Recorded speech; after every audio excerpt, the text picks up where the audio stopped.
Bon, kumain ka na doon. Ma, meron na silang pang school, online class. Ano yan? No, cellphone ka. Sabi ko sa'yo, bilang mo ko ng iPad eh. Hoy, alam mo naman kung ano sitwasyon natin, di ba? Di ba sinabihan na kita, huwag may pipilit yung mga bagay na wala tayo. iPad lang. Nilalang mo lang yung iPad. Pang-online class ko naman yun eh. Minsan nga wala tayong makain. Bakit sila? Meron na tiyan mo iPhone sa kanyo. Huwag ka maiinggit sa mga yan. Maging masaya ka kung ano meron ka ngayon. Hindi yung lagi kang, hoy, doon nga kayo, lumabas nga kayo. Iniinggit nyo yan. Palagi kayo nang iinggit ng bata. Kayo, umalis kayo. Alis. Alis. Wala po. Kayo, Ganun sila meron na. Hoy, dati hindi na ba kailangan yung ang ganyan ah? Online class. Paarte na kayo ng paarte. Online class.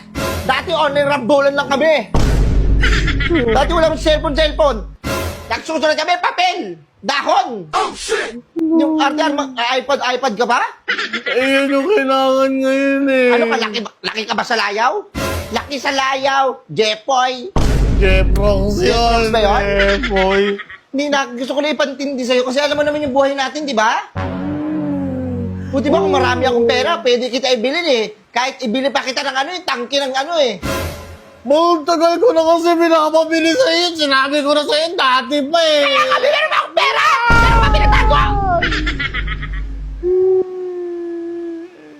Dapat makaintindi ka, ha? Makaintindi ka kung ano lang meron tayo, kung ano lang kayang ibigay sa'yo ng magulang mo, huwag ka maiinggit sa iba. Ha?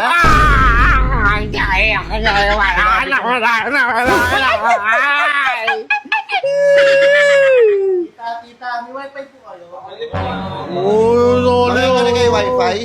Meron kayong cellphone, wala kayong wifi? Labas! Meron kayong cellphone, wala kayong wifi.